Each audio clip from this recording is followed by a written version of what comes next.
I'm sorry, but you've got some sorry photos on your Airbnb listing, and if you don't address it, other Airbnb operators are going to bump you to the bottom of the algorithm. Here are 10 tips for you to fix terrible Airbnb photos. Let's jump in. Welcome back, YouTube world. Terrible photo number one that we're going to fix is the grainy, underexposed photo. The reason why this happens is you're using your smartphone most likely to take photos.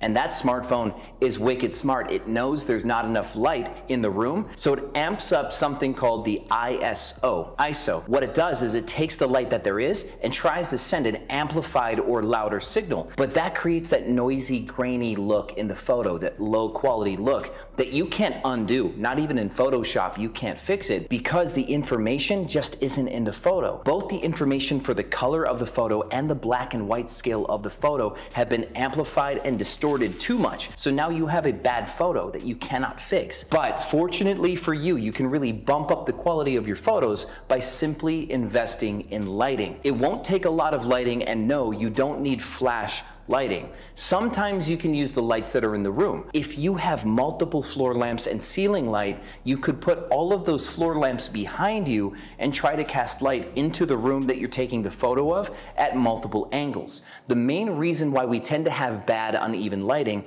is people just use window light and the ceiling light, and that's it. It casts shadows, it confuses the camera. You can use a camera instead of a smartphone like the DSLR that I'm using to take this video right now, and you can shoot photos with a slower shutter speed, which means if you don't have a lot of light, you can still get a brighter photo. I've taken a photo of a kitchen in nearly pitch black light to get the right even shot. Let me say that word again. Even. You want even lighting. And in that case, I could not find a way to get good even lighting of the kitchen. So I turned all the lights off, put the tripod up, and took that photo for like 30 or 45 seconds and got a photo that I could use, believe it or not. All right, let's move on to the next one. Number two, the bad photo we're trying to fix are photos that look like this, and then like this, and then like this. We call that tilt in a photo. And I know that you'd be on tilt if this is the reason why you got knocked down in the algorithm, because your photos just look too sorry. There are, again, multiple ways to fix this. If you use a real photography camera to take your photos, you will have a level line on your viewfinder to let you know that your camera is level. That way, you never take a photo like this. There are some smartphone camera apps that have a built-in leveler, way cool, but it's not as important as you think it is. The reason why is Airbnb's platform does not display photos in their full size, which means you've got room to crop in and still get a full Airbnb resolution. What I mean by this, you might better understand by using YouTube terminology. Down at the bottom of this video, right next to the subscribe button, is a settings wheel where you can choose the resolution of the video. You have 1080p, you have 4K, you also have lower ones like 720 and 360p. That P stands for pixels. Airbnb compresses your photo down to save as much space as humanly possible, so that way their servers don't hold a bunch of gigantic photos. So when you crop in a photo that's too big anyway, say from here to here, Airbnb wants a file size that's here. So they'll take your photo and make it a smaller file size. But this does not work both ways. If your file size is this big, Airbnb cannot magically make it a bigger quality photo. And that's why you cannot take a screenshot of your photos on Airbnb and then try to upload that file to Airbnb again, maybe when you duplicate a listing, because that resolution was too small for Airbnb. So what I have taken a sorry amount of time to tell you is, if you have a crooked photo, you can put it in your iPhone or Android and then level the photo out, make it slightly smaller, and be done with it. And let's say it's too late for you. You've already uploaded them onto Airbnb. Airbnb has a setting where you can change the brightness and the level of the photo on Airbnb. But of course, Airbnb's features are always subject to change. Don't rely on that one. The takeaway for this though is you need to be thorough. You need to look at all of your photos and make sure that they're all straight up and down. We call this congruent, so that way when people go from photo to photo to photo, they don't suddenly see something sideways, and it ruins their shopping experience. Having straight vertical lines on all of your photos is really pretty, and that will bump you higher in the algorithm because Airbnb tracks the behavior of a viewer on your booking, even if they don't book. They want to see site visit duration and clicking on your photos and all these other metrics. So a positive experience on your listing is positive for your rank. All right, let's move along to number 3. The next bad photo we're trying to fix is the boring photo. We've all seen it. There's good photos on Airbnb and there's some not good photos on Airbnb. Sorry. And the reason why you have boring photos is because you're stuck with the ones that you've got. And the fix for this is an age-old production adage for both photo and video. It's called overshooting. If you want good photos, take a lot of photos. Imagine a professional photographer that does landscapes or wildlife or subject photography, models and stuff like that, or even product photography. They'll have a memory card of hundreds of photos of every single angle that a model might stand, or of the bird coming in to catch a fish, and every single flap of the wings has been photographed, or the athlete diving for the ball.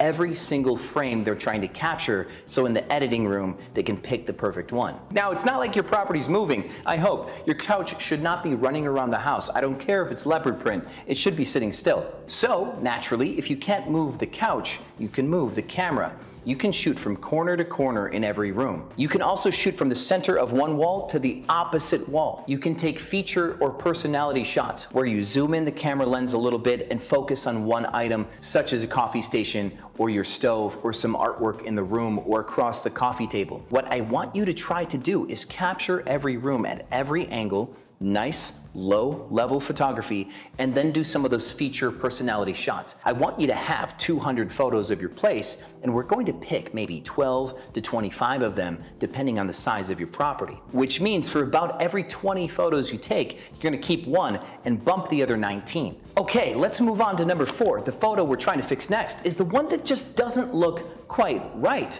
We took the photo at a low level angle. We have good lighting. The couch looks good. It's not running around the room, but for some reason, that photo just doesn't seem to be quite right. I want to introduce you to something that us YouTubers use all the time, and it's called the rule of thirds. 2 lines here, and then 2 lines here. There are going to be 4 points on your screen that are intersections of the third lines on this video. Anything that is on the thirds line looks a little bit more aesthetic. This is called composition, and you can either use the rule of thirds or you can just do center symmetry. There are some other ways to take photos that are really artistic. If you really want to focus on the asymmetry of a photo or make a room look really big, there are ways to do that. But in this case, we just want to focus on what we know works. We don't want to take a bunch of experimental photos and feel sorry about it later because we don't have any good classic photos. I'm going to give you a free resource for this video. I wrote an ebook about photography for your Airbnb. The link will be below, and in the comments, just click the link, get the ebook, and use it once you're done liking and watching this video. I'm sorry, that was an under the table way of me asking for a like on this video, but I'm a YouTuber. Can you blame me for it? Let's move on to number 5. The bad photo we're trying to fix isn't just one bad photo, but it's boring photos over time. Every photo can be good, but they can all kind of look the same, and then the whole listing just becomes boring over time, and we want to avoid that. So what we're going to do is we're going to mix up the style of photos that we're taking. You're learning about the rule of thirds. You're learning about symmetry. I want you also to focus on taking photos from far away and then taking photos up close of stuff. You're going to have a photo where the couch is really close to the camera. You're going to have a photo where the couch is really far away. You're going to have photos like this in the kitchen and the bedrooms and outside and all of your amenities. There are different types of shots that people take in cinema, and I think this is the best way for me to describe it to you in my experience. A big wide shot that lets you see the whole room is an establishing shot. A medium shot would be one where you're close up enough to something that people can get good details of it. A feature shot or a personality shot is where you're so close to something that people can see the craftsmanship and the grain of the wood, or a little inscription on the side of something, maybe the fine print on a book, for example. I have what I call a kitchen medium shot, which is the 4 burners or 5 burners of a stove and a little bit of countertop on both sides. You're taking the photo from just above the stove, looking slightly down at it where you can see the vent hood if you have one, and the countertops, and then you have a cutting board. and a knife on the cutting board, and you have pots and pans out, and you have it set up ready to cook, but you need just enough space to show the pots and the pans and the cutting board and some spices. You don't want a bunch of countertop on either side. You don't want a bunch of cabinets above and below. You're trying to express something in that one photo, and you're trying to leave out the rest. That's an example of a medium shot. A great example of a feature shot is if you have high-end linens, like a duvet cover that has an embroidered line on the duvet cover. You get really close to the bed,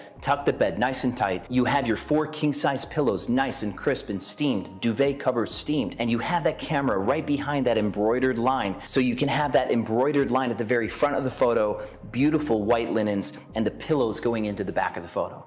That up-close shot is expressing that you have the highest quality of linens. And you didn't have to type it in your description because someone sees that photo and goes, man, I bet those linens are comfy. And that is a great feature shot if you have high quality pillows, high quality bedding. If you don't have great pillows and bedding and a great mattress, I promise you're going to be sorry, because there's nothing that you can do at this point to prevent someone from having a terrible night's sleep. If they have a bad night's sleep, all of the good design in the world won't prevent them from being a grouch in the morning. And for that reason, design is secondary to experience. Be careful. I have a whole video on this, the 10 furnishing rules that I learned the hard way that transformed my business over time. Watch this video next. Okay, let's move along to number 6. The next problem with your photos could be that they just look empty. There's not enough stuff in them, and this is a common problem. You'll have a couch, coffee table, TV, great. You have a bed, nightstand, lamp, great. You have a little piece of art, okay, cool, but the photos just look stark, barren, not fun at all. So what you need is what I like to call eye candy. They could be permanent things that you buy for your listing, like throw blankets, pillows, floaties for the pool, colorful towels, fake plants, books, colorful books, or they could be props, stuff that you have one set of and then you move around the house to make sure that they're in photos, like an easel mirror, big plants, again, statues, colorful books. On your budget, you can either buy a lot of stuff or a little stuff. This is an easy fix, but it requires being thoughtful. You have to stage the home appropriately before your photos, and this is why hiring a real estate photographer doesn't tend to work for taking Airbnb photos, because they don't set the table before the photos. They don't put the pots and pans on the stove. They don't put a cutting board on the kitchen counter. They don't set the place up like this. They won't put a big unicorn floaty in your pool for you before they take the photos. They won't take a photo of your bedroom and realize, you know, the easel mirror should change a little bit before we finalize their photos. They won't move your props around to get the best product photography. And yes, your Airbnb isn't real estate photography, it's product photography. You're selling it online, just like you're selling stuff on Amazon. And for the sake of not making this video an hour long, I'm sorry not to go into more detail, but there are 2 other videos for you to watch on this channel. One is Your Listing Needs Eye Candy, and one is about search hacking, the funnel experience that guests have when they click on your listing and how to maximize that funnel performance. You're going to want to watch those, add those to your playlist, because there's a lot of videos to watch after this one, isn't there? Okay, let's move on to number 7, the real one, the big problem, the reason why you're getting bumped down on the algorithm. Your hero photo sucks. Now, there's a lot we can talk about for this, but what I want you to consider, I want you to back away. Maybe search on Airbnb right now for your listing, see if you can find it. And I want you to look at your competitors' listings at the same time. There's a few things to know here. Airbnb has an image algorithm, I think, that pushes stuff based on what's trending. More to come on that later. But Airbnb also tracks how many times people click per impression. Impressions, clicks, conversion, right? And what we want to take from this is the truth, which is that the more you get clicked per impression, the higher you go in rank. So you want a curious hero photo. You want an intrigue building hero photo. You want a YouTube thumbnail style hero photo, something that just gets the click. I'm not the best at this on YouTube, honestly, but I'm trying my best to improve as a content creator. But finding a way psychologically to make someone want to click on a video is something that I never thought I would need to know. I've always thought that my videos had value. People would click to get the value. You are the same way with your property. My property is great. It has a pool, hot tub, has a gym, has a great view. People will just click to get my great property. But that's the thing. If people needed to see my whole video to understand my thumbnail, or if people had to see your whole house to understand your hero photo, we're doing it wrong. So pick a photo that makes someone need to see the next one. My favorite trick for this is to use an outdoor photo. If you have a beautiful outdoor, this is kind of the catch here. If you've got good outdoor amenities like a pool or a hot tub, or have a beautiful lawn, beautiful view, the fact that you did not show your design style yet makes someone hyper curious about what the design style for that listing is. Someone's going to click to see if they like your couch or bedroom. This means that a bedroom photo is the worst performing photo for hero photo because you've given up the ghost. Someone may just not like your bedroom. Now, there are exceptions to this rule. If your bedroom is amazing and it's your best photo, then use it until you can find a better alternative. You always want to lead with the value, so use your best photo even if it is your bedroom. All right, let's bump this along to number 8, which is that you have a problem generating buying temperature from people on your photos. We have discussed a lot already. Low and level photos, consistent lines, rule of thirds, good lighting. All of this is great, but now you're losing people because you're including photos that don't belong, photos that you should remove. And there's a couple reasons for this.